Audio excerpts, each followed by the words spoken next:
Order. The point of order of the Prime Minister. On a point of order, Mr. Speaker, a fortnight ago, this House clearly rejected the proposed withdrawal agreement and political declaration, with just 202 members voting in favour. Tonight, a majority of honourable members have said they would support a deal with changes to the backstop, combined with measures to address concerns over Parliament's role in the negotiation of the future relationship and commitments on workers' rights in law where need be. It is now clear that there is a route that can secure a substantial and sustainable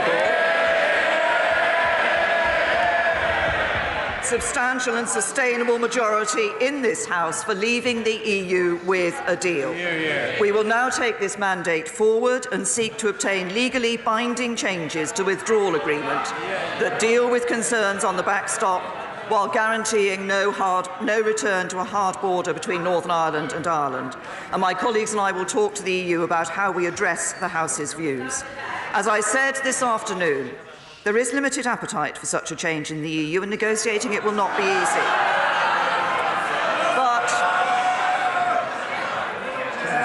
But in contrast to a fortnight ago, this House has made it clear what it needs to approve a withdrawal agreement. Many honourable members have said that the continuing protection of workers' rights after Brexit is something that needs to be strengthened. And my right honourable friend, the Secretary of State for Business, will intensify our work with honourable members from across the House and the trade unions this week.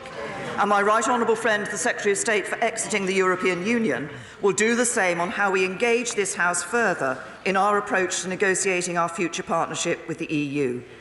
As well as making clear what changes it needs to approve the withdrawal agreement, the House has also reconfirmed its view that it does not want to leave the EU without a withdrawal agreement and future framework. I agree that we should not leave without a deal. However, simply opposing no deal is not enough to stop it. The government will now redouble its efforts to get a deal that this House can support. And to that end, I want to invite my right honourable friend, the member for Meriden, the honourable member for Birmingham Erdington, and all those that tabled amendments in opposition to no deal to discuss how we can deliver that by securing a deal. In light of the defeat of the right honourable member, the Leader of the Opposition's amendment, I again invite him to take up my offer of the meeting to see if we can find a way forward. Mr. Speaker, if this House can come together, we can deliver the decision the British people took in June 2016, restore faith in our democracy and get on with building a country that works for everyone. And as Prime Minister, I will work with members across the House to do just that.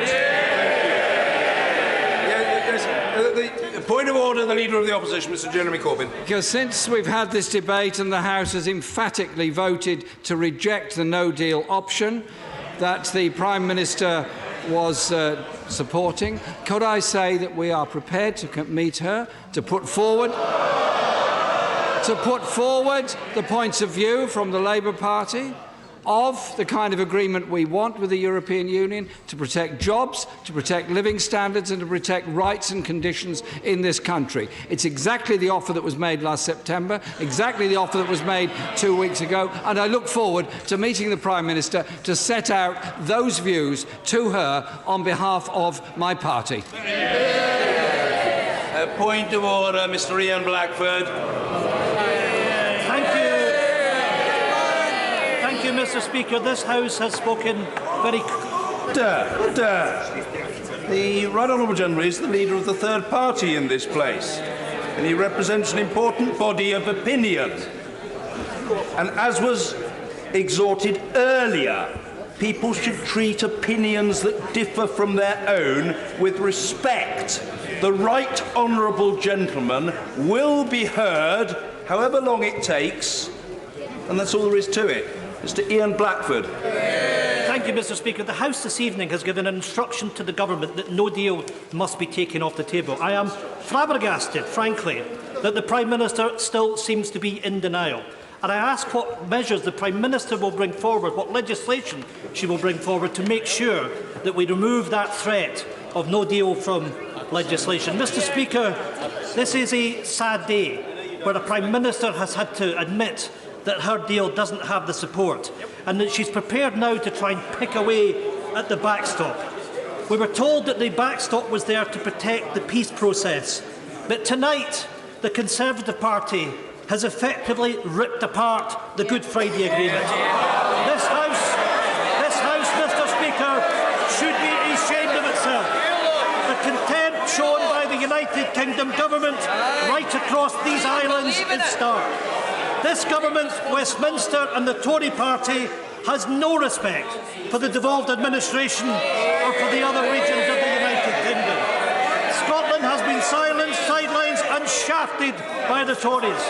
Tonight, Mr Speaker, the Conservative Party has ripped apart the Good Friday Agreement, an international treaty. You know, Mr Speaker, this is serious because we are talking about a treaty which has delivered peace to the island of Ireland. Mr Speaker, what they have done is they've reneged on the backstop and reneged on the Good Friday Agreement. Mr Speaker, can you advise what mechanisms are open to this House to protect the rights of democratic rights of the devolved regions and nations, the Good Friday Agreement and the peace process that this Government are prepared to disregard?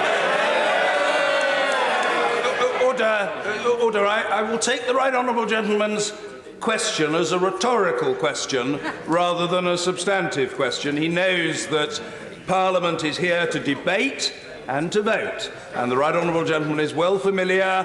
I'm addressing the right honourable gentleman. Perhaps do me the courtesy of listening to me. He has the mechanisms of the House available to him. Yes, I will take other points of order briefly. Point of order, Sir Vincent Cable. Now that the House has given the Prime Minister contradictory instructions to have no deal but to pursue a course of action that will lead to no deal, will she return to the House tomorrow and give clearer indication about what these alternative arrangements actually are, which have been rejected at her own summit at Chequers, that now appear to be the basis of negotiation? I'm very grateful to the right honourable gentleman for his point of order, but what I would say to him, and I know he'll take it in the right spirit, this is not Prime Minister's questions. Prime Minister's questions will take place tomorrow.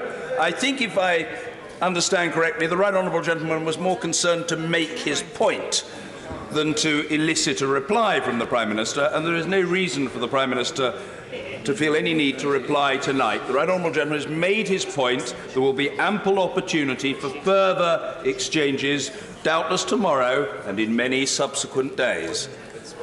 Yeah, I will come to the honourable lady, but point of order, Mr Nigel Dodds. Thank you very much indeed, Mr Speaker. And